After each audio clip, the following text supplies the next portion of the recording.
Olá, saudações a todos.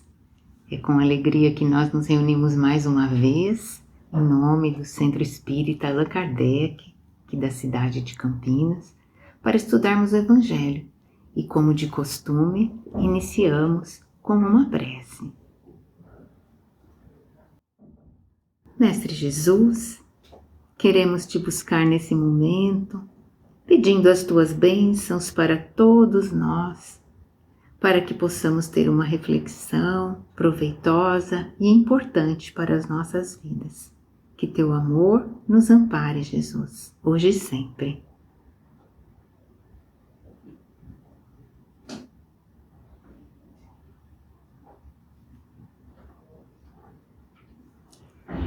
Nosso estudo de hoje está iniciando o capítulo 25 do Evangelho segundo o Espiritismo, e este capítulo se intitula Buscai e Achareis. E na parte inicial dele, o subtema é Ajuda-te que o céu te ajudará. Nesse capítulo, Allan Kardec tem a oportunidade de refletir conosco sobre a providência divina e sobre como nós podemos nos beneficiar com a bondade de Deus. Para fazer essa reflexão, ele se utiliza de uma passagem relatada no Evangelho de Mateus, no capítulo 7, um ensinamento dado por Jesus, que diz assim: Pedi e se vos dará, buscai e achareis, batei a porta e se vos abrirá, porquanto quem pede, recebe, quem procura, acha, e aquele que bate a porta, abrir-se-á. Qual homem dentre vós que dá uma pedra ao seu filho quando ele lhe pede pão? Ou se lhe pedir um peixe, dar-lhe-á uma serpente? Ora, se sendo maus como sois, sabeis dar boas coisas aos vossos filhos, não é lógico que com mais forte razão, vosso Pai que está nos céus dê os bens verdadeiros àqueles que lhe os pedirem? É muito interessante nós observarmos o contexto em que Jesus deu esses ensinamentos. E Mateus não relata tudo nesse seu evangelho. Mas Lucas, no capítulo 11, relata um pouco mais e nós pedimos licença para compartilhar com vocês. Porque esse ensinamento ocorreu na seguinte situação. Jesus havia se recolhido para orar num lugar reservado, e quando ele acabou de fazer suas orações e retornou, um de seus discípulos disse assim: Mestre, ensina-nos a orar, como João ensinou seus discípulos. E Jesus, nesse momento, ensina a oração dominical, que ficou conhecida por nós até hoje como o Pai Nosso. Quando Jesus acabou de ensinar o Pai Nosso, ele contou uma parábola que está no Evangelho de Lucas, no capítulo 11. E essa parábola diz assim, que se alguém de vós tiver um amigo e for procurá-lo à meia-noite e lhe disser: Amigo, empresta-me 3 pães, pois um amigo meu acaba de chegar à minha casa de uma viagem e não tenho nada para lhe oferecer. E se ele responder de lá de dentro: Não me incomodes, a porta já está fechada, meus filhos e eu estamos deitados, não posso levantar-me para te dar os pães. Eu vos digo, no caso de não se levantar para lhe dar os pães por ser seu amigo, certamente por causa da sua importunação, se levantará e lhe dará quantos pães necessitar. E na sequência Jesus diz: Pedi, dar-se-vos-á, buscai e achareis, batei e a porta se abrirá. Então, esse é o contexto, né? E Jesus, que era um professor sem igual, aproveitou para falar exatamente da providência divina. Mas onde ele falou da providência divina nessa parábola? Será que nós perdemos? Não, nós não perdemos. Por quê? Ele faz a comparação justamente com essa pessoa que recebeu a visita do amigo importuno, àquela hora. Então, mesmo de má vontade, ele não estava assim com vontade de levantar da cama para ir oferecer o pão para aquele amigo que estava precisando. Mas ele foi assim, para se livrar daquele aborrecimento àquela hora, porque já era meia-noite.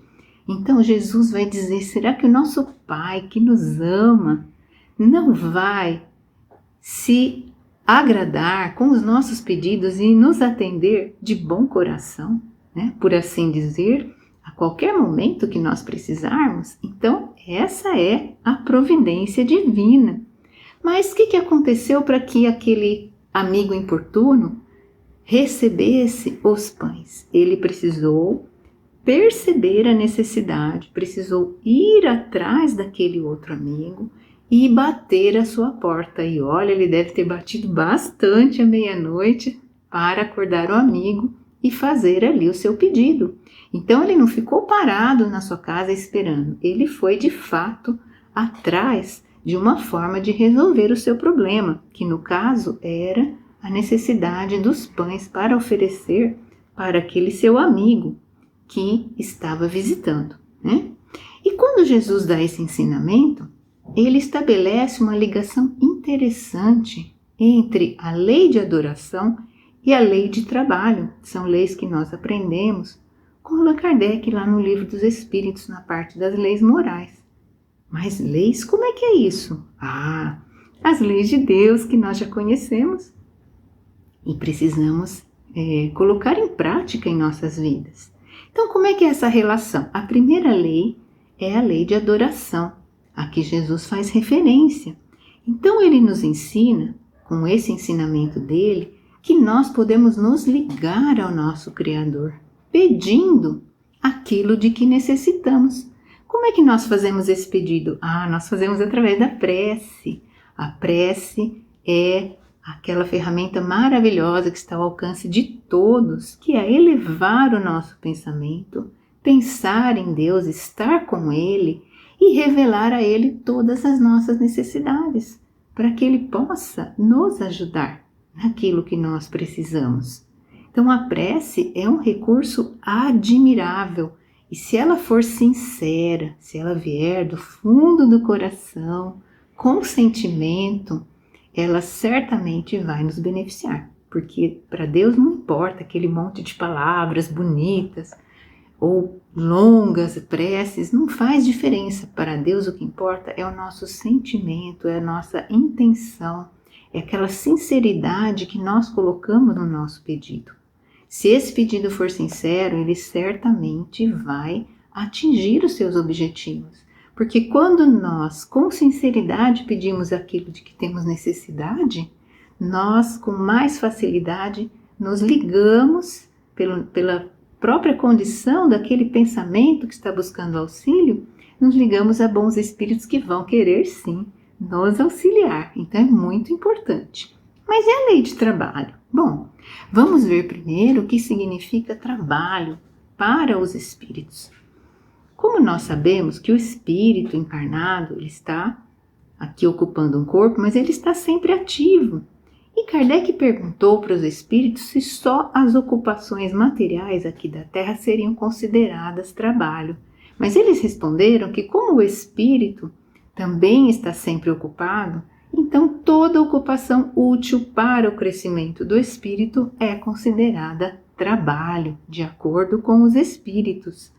Então, nós aqui encarnados precisamos trabalhar, né? E a necessidade do trabalho se impõe a nós como uma forma de permitir que nós avancemos, porque o trabalho faz parte da nossa vida e nós vamos encontrar o trabalho desde que nós conhecemos a nossa história. O homem primitivo já trabalhava, por assim dizer. Claro, ele era movido principalmente pelo instinto, não tinha uma inteligência desenvolvida como nós temos hoje, mas ele já tinha a necessidade de caçar para se alimentar, de lutar eventualmente para defender a sua prole. Ele tinha necessidade de procurar abrigo para se defender dos inimigos, para se defender do tempo. Então tudo isso foi fazendo com que ele também fosse se desenvolvendo ao longo do tempo. Mas Deus colocou no homem, diferente dos animais chamados irracionais, colocou no homem o desejo incessante de melhorar. Então, esse desejo incessante, ele tem movido o homem desde tempos imemoriais, e nós percebemos em nós mesmos. Porque às vezes, para realizar uma tarefa corriqueira do nosso dia a dia, se é alguma coisa que nós vamos ter que fazer algumas vezes, nós logo nos pegamos pensando em uma maneira de facilitar, de agilizar, de otimizar aqueles resultados. E esse mesmo desejo incessante de melhorar fez com que nós, ao longo do tempo, desenvolvêssemos também as nossas ciências, né? Tivemos as realizações de descobertas, de invenções, tudo isso buscando maior conforto, maior facilidade para as nossas vidas. E a ciência foi assim nos dando tudo aquilo de que tínhamos necessidade, mas através dos nossos esforços, através da nossa perseverança. Então, tudo isso, essa necessidade que nós temos de trabalhar, nos ajudou a desenvolver a nossa inteligência. Então, é assim que o homem vai passando devagarinho daquele estado de selvageria a um estado mais de civilização. Então, o trabalho nos desenvolve a inteligência, sim. E nós vamos com isso progredindo, né? Progredindo. Mas alguém olha e talvez fale assim, mas será que a humanidade está mesmo progredindo? Porque eu não estou conseguindo perceber muito progresso. Não, na verdade, se nós olharmos uma pessoa individualmente, no período de uma vida aqui na Terra, pode ser que a gente não perceba um progresso muito grande. Mas quando nós olhamos de uma maneira geral, é lógico que a humanidade progrediu e progrediu muito. Nós podemos observar, inclusive, com relação aos direitos humanos. Nós ainda temos muitas imperfeições, mas quantas coisas já não aceitamos mais?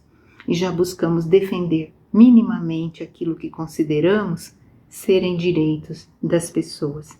Então, estamos tendo sim progresso, mas esse progresso geral, ele é lento, claro, mas ele ocorre. E como é que ele ocorre? Ele ocorre através da reencarnação dos espíritos. Cada espírito que deixa aqui o corpo retorna à condição espiritual. Quando ele encarna novamente, ele traz consigo todas as suas experiências de vida, todo o seu aprendizado lá do passado. Mas talvez que alguém não se recorde. Eu não me lembro do que eu fiz, o que eu fui, mas não tem problema, porque nós trazemos esses conhecimentos numa forma mais sutil, com aptidões, tendências, coisas das quais nós gostamos. Por quê? Porque é a maneira mais adequada de nós lidarmos com essas conquistas que já foram feitas. Foi assim que Deus achou que era mais adequado para nós. Nós não precisamos nos recordar de tudo, mas tudo que for necessário, nós teremos sim na forma das intuições, na forma das tendências, que vão direcionando as nossas escolhas na vida. Então não precisamos ficar preocupados com relação a isso, porque vejam, se o espírito, a alma, fosse criada no momento em que vem aqui para a Terra, entra num corpo, aprenderia umas tantas coisas, mas a partir do momento que aquele corpo morresse, todo esse conhecimento se perderia. E cada vez que viesse uma nova alma criada para habitar um novo corpo, nós começaríamos tudo sempre novamente. Não avançaríamos dessa forma. Mal comparado, seria que nem se nós tentássemos fazer uma reunião para muitas pessoas, né? Uma parte chega no horário e a pessoa que está à frente da reunião começa a explicar o tema para que a discussão possa ocorrer, e depois de alguns minutos, um grupo de pessoas chega atrasada e a pessoa recomeça as explicações para que aqueles que chegaram possam participar das discussões. E quando ele explica novamente para aquele grupo, chega um novo grupo atrasado. E assim, provavelmente acabaria a reunião, eles não conseguiriam abordar o tema que precisava ser abordado, porque foi necessário ficar retomando a cada chegada de um grupo retardatário. Então, uma comparação singela, mas que nos mostra que se a gente sempre começa do mesmo ponto, fica muito mais difícil de avançar. É por isso que a reencarnação é uma ferramenta que permite que o progresso vá acontecendo, porque cada espírito vem quando renasce aqui na Terra, já vem com mais conhecimento e vai agregando mais conhecimento àquilo que já existe aqui na Terra, né? Então é muito maravilhoso. E dessa maneira, nós vamos também passando cada vez para uma condição mais civilizada. Vamos aprendendo. Por quê? Porque quando nós perseveramos com o nosso trabalho, nós percebemos que também ocorre um progresso moral. Nós vamos nos transformando moralmente, porque o próprio trabalho nos impõe essa necessidade, através de todos os desafios que são apresentados para nós. E o trabalho ele é muito importante, porque se nós não precisássemos trabalhar, para começar o nosso corpo se atrofiaria. Será? Claro! É só nós observarmos quando alguém fica acamado, por exemplo, por muito tempo.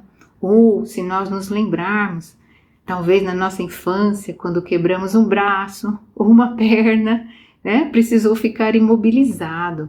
Hoje tem um monte de técnicas, mas há um tempo aí o pessoal costumava usar o gesso. E a gente engessava aquele braço assim, ia para a escola, era até divertido. Os colegas escreviam, faziam desenhos naquele gesso. E quando nós retirávamos aquele gesso, o que acontecia com o braço? Estava branquinho, estava fininho de ter ficado aquele tempo parado. Ele não trabalhou, não se exercitou. E nós daí precisamos fazer o quê? Fisioterapia, que nada mais é do que colocar para trabalhar, para fazer exercícios novamente. Então o nosso corpo necessita do trabalho físico.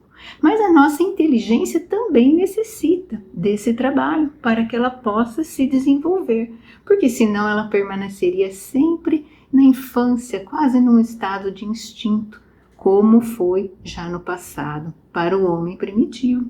Então o trabalho é sim uma necessidade para nós e ele vai nos permitindo esse crescimento. Sempre com a ajuda do mais alto. Claro que algumas pessoas vão falar assim, mas se os espíritos estão dispostos a nos ajudar, será que eles não poderiam dar uma ajudinha um pouco mais assim, contundente, trazendo para nós, nos ajudando nas descobertas? Por exemplo, nesse período de pandemia, será que eles não poderiam trazer para nós uma fórmula de uma vacina eficaz já pronta e entregar para nós? O que vocês acham? É claro que eles não vão fazer isso, não é? Os espíritos, é verdade que eles nos ajudam. Nós aprendemos com Allan Kardec, em O Livro dos Espíritos, que os espíritos têm várias ocupações e entre elas eles auxiliam cientistas, pesquisadores, todos aqueles que fazem trabalhos para o bem da coletividade recebem ajuda. Mas é de uma maneira sutil, é uma inspiração, é uma ideia, né? Por quê? Porque a pessoa que está envolvida, dedicada ali naquelas suas pesquisas, ela tem condições de captar aquela ideia. Quantas vezes a gente está envolvido num trabalho, num problema, muitas vezes que nos preocupa, e às vezes realizando uma outra atividade, vem aquela ideia e nos ajuda a sair, talvez, de algum ponto que a gente estivesse tendo dificuldade. É assim que os espíritos nos ajudam. Eles não vão fazer por nós o nosso trabalho. Não tem como, né? Até porque o trabalho é lei de Deus. Eles não podem nos eximir dessa lei. Essa lei está valendo para todos nós. Desencarnados também têm que trabalhar, né? Eles também trabalham. Então, para nós, quando nós pesquisamos e fazemos essa nossa parte, isso é importante para nós nos desenvolvermos. Porque senão, imagine, se viesse um resultado pronto da espiritualidade para nós, que mérito nós teríamos? Não teríamos mérito nenhum. Podia, inclusive, uma pessoa que não se dedicou absolutamente nada, poderia também receber isso e ficar com méritos que, na verdade, ela não possuía. Então, não é possível que aconteça dessa forma, né? E nós podemos também pensar, fazer uma outra comparação. Quando às vezes se pega um GPS para você ir a algum lugar, é possível que você simplesmente siga as instruções, não sei se já aconteceu isso com vocês, vira à esquerda, vira à direita, agora vai reto. E você chega no lugar, mas você não sabe onde é aquele lugar, você não pegou nenhuma referência, você não aprendeu o caminho. Você só seguiu o que o GPS falou, mas na prática você não sabe chegar lá, você não aprendeu aquele caminho verdadeiramente. E quando nós realizamos um trabalho, da mesma maneira, à medida que nós estamos nos dedicando, pesquisando, nos esforçando, nós estamos aprendendo o caminho. Se nós recebêssemos simplesmente de uma maneira pronta, nós não íamos aprender. Então, o nosso crescimento, o nosso aprendizado, ele é um fruto, uma consequência do trabalho que nós realizamos. E é por isso que essa lei é maravilhosa, né? É interessante que essas duas leis, lei da adoração e a lei de trabalho, são as duas primeiras leis, elas dizem respeito aos nossos deveres para com Deus. Então, Jesus, quando vem nos falar desse ensinamento, está falando exatamente isso. Quais são os nossos deveres? Pedir a Deus aquilo de que nós necessitamos e trabalhar para conseguirmos, porque nós vamos chegar lá. Então, esse ensinamento de Jesus, ele é fantástico, porque ele, quando fala para nós pedirmos, ele está nos dizendo, olha, coloque as suas necessidades para Deus, para o Pai Celestial. Mas Deus já não sabe aquilo que a gente precisa? Claro que Ele sabe, mas nós precisamos nos colocar na posição de quem reconhece que precisa de auxílio.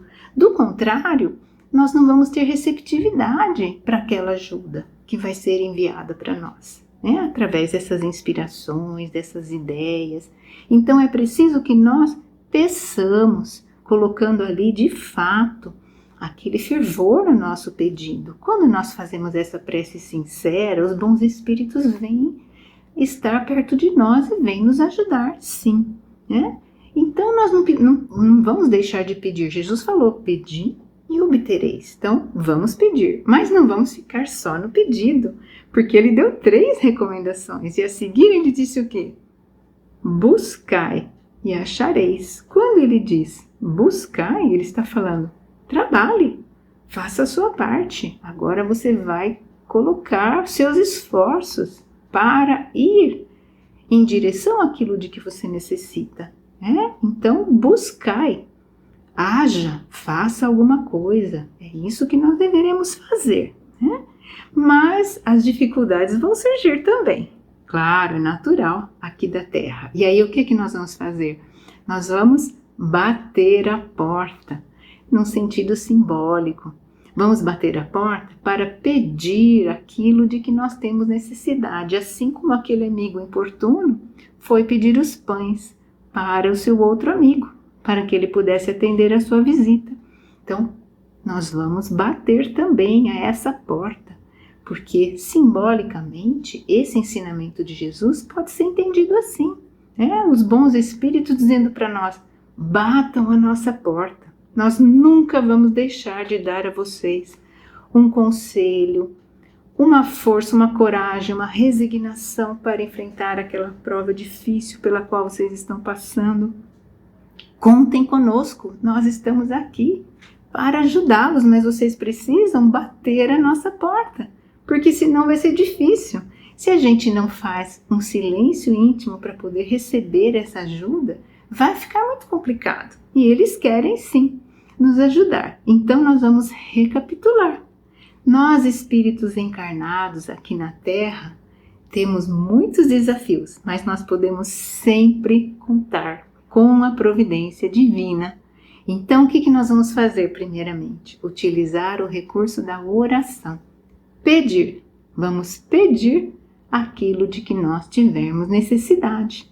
A seguir, nós vamos buscar através dos nossos esforços. Vamos nos dedicar para conseguir aquilo que reconhecemos que temos necessidade.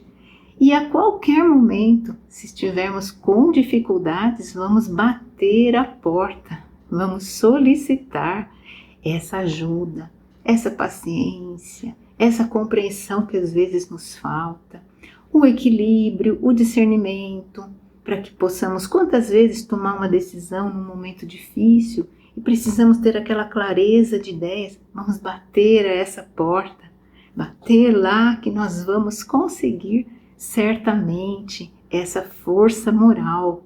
E dessa maneira nós vamos progredindo sempre. Que, aliás, é para isso que nós viemos aqui.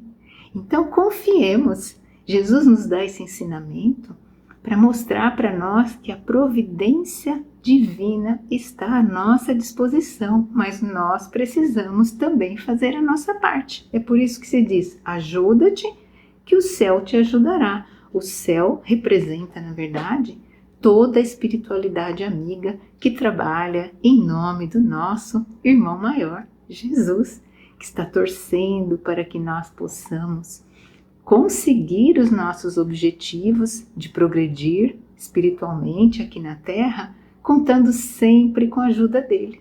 Nunca vai faltar para nós essa ajuda, basta que a gente peça. Então que nós possamos pedir aquilo de que temos necessidade com as nossas orações, buscar através dos nossos esforços, da nossa dedicação e bater a porta sim, para que ela se abra com todos aqueles recursos espirituais, os bens verdadeiros que vão nos fortalecer para perseguirmos esse nosso objetivo. Então agora nós gostaríamos, depois dessas reflexões, de convidá-los para fazer as nossas breves vibrações que vão encerrar a nossa atividade de hoje. Unimos agora os nossos pensamentos, os nossos sentimentos, para vibrar com muito carinho por todos aqueles nossos irmãos que estão precisando de uma motivação, de uma esperança, aqueles que perderam a coragem para seguir em frente, que eles possam se lembrar do recurso da oração, possam orar com sinceridade e receber toda a força moral que vai lhes ajudar a seguir em frente.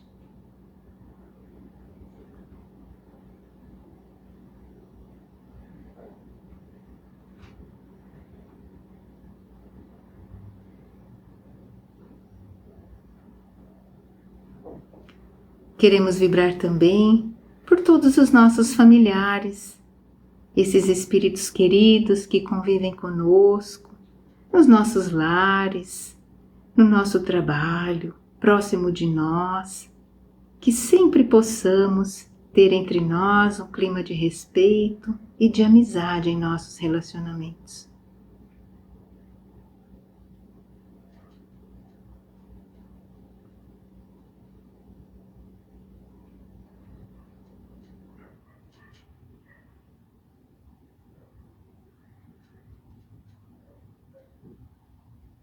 E por fim vibramos por nós mesmos, mentalizando cada um que participa nesse momento dessa oração, que nós possamos receber do mais alto toda a força necessária, toda a esperança e coragem para continuarmos em frente nos desafios que a vida nos propõe, que sejamos fortes e confiantes na providência divina.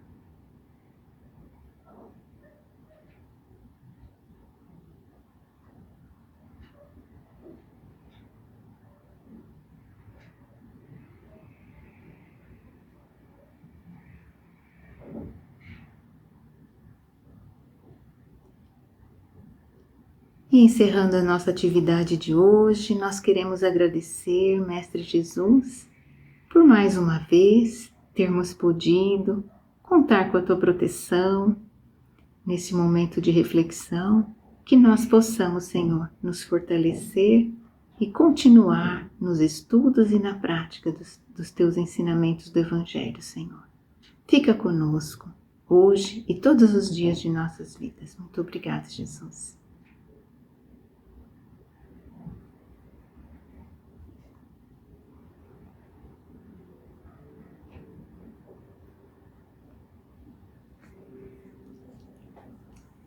Então nós queremos agradecer pela atenção de vocês, que nós possamos permanecer sim fortalecidos nos ensinamentos de Jesus e que em outra ocasião possamos nos encontrar novamente para continuar com essas reflexões que são tão importantes para as nossas vidas. Obrigado pela atenção, muita paz em nossos corações.